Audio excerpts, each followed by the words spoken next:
আসসালামু আলাইকুম শিক্ষার্থী বন্ধুরা, তোমাদের সবাইকে নাবারুন অনলাইন পাঠশালায় স্বাগত জানাচ্ছি। তোমরা এই চ্যানেলের বিভিন্ন ক্লাস দেখতে চ্যানেলটি সাবস্ক্রাইব করো এবং সকল ভিডিও নোটিফিকেশন সবার আগে পেতে বেল আইকনে ক্লিক করো। শিক্ষার্থী বন্ধুরা, আজ আমরা পড়ব পিইসি পরীক্ষার জন্য গুরুত্বপূর্ণ 3টি রচনা। শিক্ষার্থীরা, এই রচনাগুলো পড়ার আগে আমাদের কিছু বিষয় খেয়াল রাখতে হবে। সেগুলো হলো: 1. রচনার বিষয় সম্পর্কে ভালোভাবে চিন্তা করতে হবে। 2. রচনার ভাষা হবে সহজ, সরল ও প্রাঞ্জল। 3. রচনার বিষয় সম্পর্কে স্পষ্ট ধারণা থাকতে হবে। 4. সহজ ও ছোট ছোট বাক্যে রচনার ভাবকে প্রকাশ করতে হবে। 5. প্রত্যেকটি ভাবের জন্য আলাদাভাবে অনুচ্ছেদ লিখতে হবে। শিক্ষার্থীরা, এখানে ভাব বলতে সংকেতগুলোকে বোঝানো হয়েছে। পরীক্ষায় খেয়াল করবে, যখন একটি রচনা দেওয়া থাকে তার মধ্যে কিছু সংকেত দেওয়া থাকে। সেই সংকেতগুলোর উপর ভিত্তি করে তোমাদের রচনাটি লিখতে হয়। এখানে ভাব বলতে সেটাই বোঝানো হয়েছে। 6 নাম্বার, রচনায় একই কথা একই বিষয় বারবার লেখা যাবে না।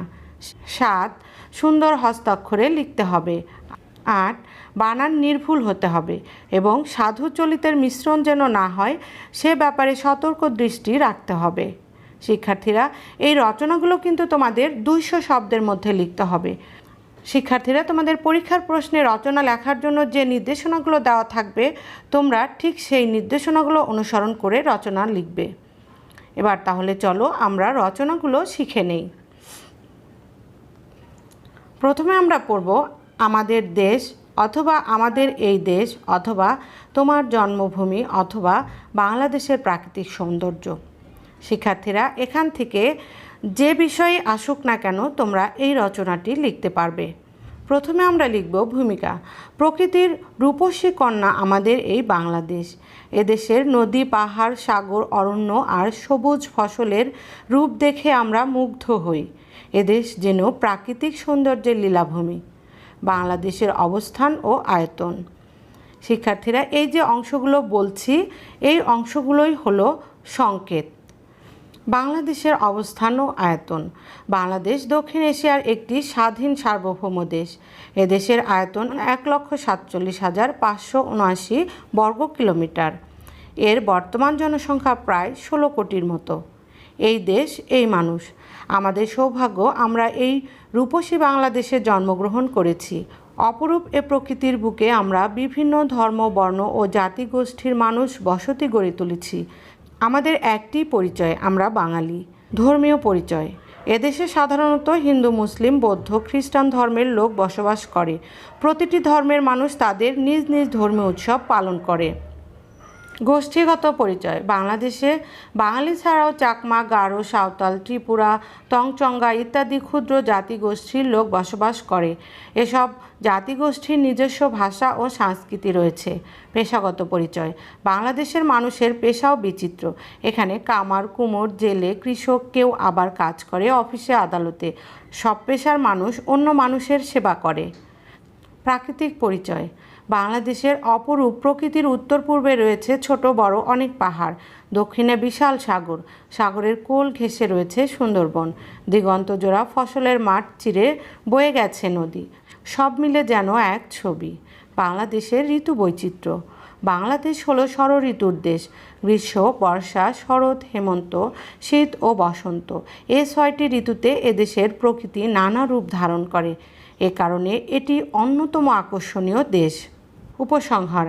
প্রাকৃতিক সৌন্দর্যের লীলাভূমি বাংলাদেশ। এদেশের বিভিন্ন ধর্ম, জাতিগোষ্ঠী আর পেশার মানুষ মিলে এক বৈচিত্র্যময় জীবন আমাদের। তবুও এক জায়গায় মিল, আমরা সবাই বাংলাদেশি। শিক্ষার্থীরা, তোমরা এই রচনাটি খুব ভালো করে পড়বে, কারণ এটি তোমাদের পরীক্ষার জন্য খুবই গুরুত্বপূর্ণ। শিক্ষার্থীরা, এবার আমরা 2 নম্বর রচনাটি পড়ব। 2 নম্বর রচনা হলো সুন্দরবনের প্রাণী। শিক্ষার্থীরা, এই রচনাটিও তোমাদের জন্য খুবই গুরুত্বপূর্ণ। তাহলে চলো আমরা এবার পড়া শুরু করি। প্রথমে আমরা লিখব ভূমিকা। সুন্দরবন আমাদের জাতীয় বন। পৃথিবীর আশ্চর্য স্থানের মধ্যে সুন্দরবন অন্যতম। আমাদের জাতীয় পশু রয়্যাল বেঙ্গল টাইগার এ বনের প্রাণী। সুন্দরবনের অবস্থান। বাংলাদেশের সাতক্ষীরা জেলার অধিকাংশ ও ভারতের পশ্চিমবঙ্গের কিছু অংশ জুড়ে এর বিস্তৃতি। এর দক্ষিণে রয়েছে বঙ্গোপসাগর। সুন্দরবনের প্রাণী। সুন্দরবনে নানা প্রজাতির প্রাণী রয়েছে। এগুলোর মধ্যে জলে রয়েছে কুমির, হাঙ্গর প্রভৃতি। স্থলে রয়েছে রয়্যাল বেঙ্গল টাইগার, হরিণ, বানর, সজারু, শেয়াল, নানান ধরনের পাখি, মৌমাছি, বনমোরগ ইত্যাদি। রয়্যাল বেঙ্গল টাইগার বিশ্বের কোনো কোনো প্রাণীর সঙ্গে জড়িয়ে থাকে দেশের নাম বা জায়গার নাম। রয়্যাল বেঙ্গল টাইগার নামটি পৃথিবীতে সবাই জানে যে এই টাইগার বেঙ্গলে অর্থাৎ একমাত্র বাংলাদেশে দেখা যায়। হরিণ সুন্দরবনের উল্লেখযোগ্য প্রাণীগুলোর মধ্যে অন্যতম। এ প্রাণী তৃণভোজী। হরিণ রয়েছে বেঙ্গল টাইগারের প্রিয় খাদ্য। বানর সুন্দরবনে প্রচুর বানর রয়েছে। এরা হরিণের বন্ধু হিসাবে পরিচিত।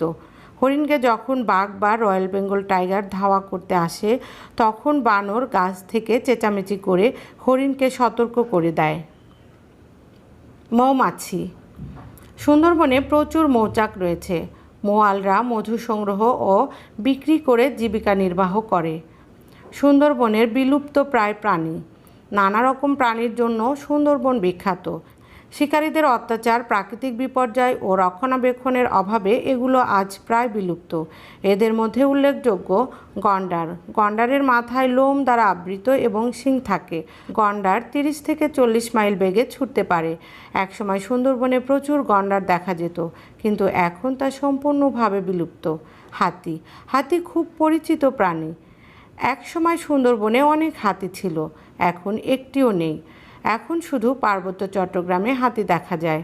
বাঘ একসময় চিতাবাঘ, ওলবাঘ নামে আরও কিছু বাঘ সুন্দরবনে দেখতে পাওয়া যেত, কিন্তু এখন আর দেখা যায় না। আমাদের দায়িত্ব। প্রাণীবিদরা বলছেন সব প্রাণী সুন্দরবনের জন্য প্রয়োজন। বাঘ, গন্ডার, হাতি ছাড়াও অন্যান্য প্রজাতির প্রাণী বিলুপ্ত হচ্ছে বলে এখন তারা চিন্তিত। এ ব্যাপারে পরিবেশ বিজ্ঞানীদের সতর্ক হতে হবে এবং সরকারকে উদ্যোগ নিতে হবে। উপসংহার: সুন্দরবনের বিস্ময়কর জীবজন্তু ক্রমান্বয়ে বিলীন হয়ে যাচ্ছে। প্রাণীজগৎ বিলুপ্ত হয়ে গেলে প্রাকৃতিক ভারসাম্য নষ্ট হয়ে যাবে। তাই এদের বাঁচিয়ে রাখা আমাদের দায়িত্ব ও কর্তব্য। শিক্ষার্থীরা, এখন আমরা 3 নম্বর রচনাটি পড়ব। ফুটবল খেলা অথবা তোমার প্রিয় খেলা ফুটবল। প্রথমে আমরা ভূমিকা পড়ব। ভূমিকা: ফুটবল একটি জনপ্রিয় খেলা। এ খেলা মানুষকে আনন্দ দান করে। গ্রীষ্মকাল থেকে শরৎকাল পর্যন্ত এই খেলা বেশি অনুষ্ঠিত হয়। উৎপত্তি: রোমানরাই প্রথম ইউরোপে ফুটবল খেলার প্রচলন করে এবং এর প্রসার ঘটায় বলে মনে করা হয়। মধ্যযুগে ইতালিতে রোমানদের খেলা জনপ্রিয় হয়ে ওঠে। 1850 সালের প্রথম ভাগে প্রথম ফুটবল ক্লাব গড়ে ওঠে ইংল্যান্ডের শেফিল্ডে। এরপর ডেনমার্ক, ব্রাজিল ও সোভিয়েত ইউনিয়নে এই খেলা ব্যাপকভাবে বিস্তৃত এবং জনপ্রিয় হয়ে ওঠে। অবশেষে 1940 সালের 21শে মে ফেডারেল ইন্টারন্যাশনাল ফুটবল বা ফিফা প্রতিষ্ঠিত হয়। এ ফিফা কর্তৃক প্রবর্তিত আইনই বর্তমান আধুনিক ফুটবলের জন্ম দেয়। আমাদের দেশে প্রথম ফুটবল খেলা প্রচলন করেছে ইংরেজরা। খেলার বর্ণনা: মাঠে 2 দল সামনাসামনি হয়ে দাঁড়ায়। প্রতিটি দলের 11 জন খেলোয়াড় 5 জন মাঠের মাঝখানে এসে দাঁড়ায়। তাদের ফরওয়ার্ড বলা হয়। তাদের পেছনে 3 জন হাফব্যাক ও হাফব্যাকের পেছনে 2 জন ফুলব্যাক থাকে। সবার পেছনে গোলপোস্টের সামনে থাকে একজন গোলকিপার। ফরওয়ার্ডের কাজ হলো বিপক্ষ দলকে আক্রমণ করে খেলা এবং বল নিয়ে বিপক্ষের খেলোয়াড়দের আক্রমণ অতিক্রম করে গোলপোস্টের মধ্যে বল ঢুকিয়ে দেওয়া।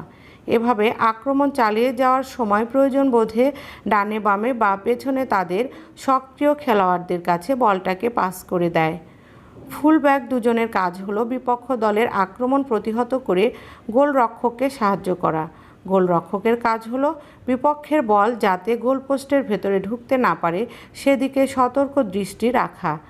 গোলরক্ষক হাতে, পায়ে ও শরীরে বল আটকিয়ে গোল রক্ষা করতে পারে।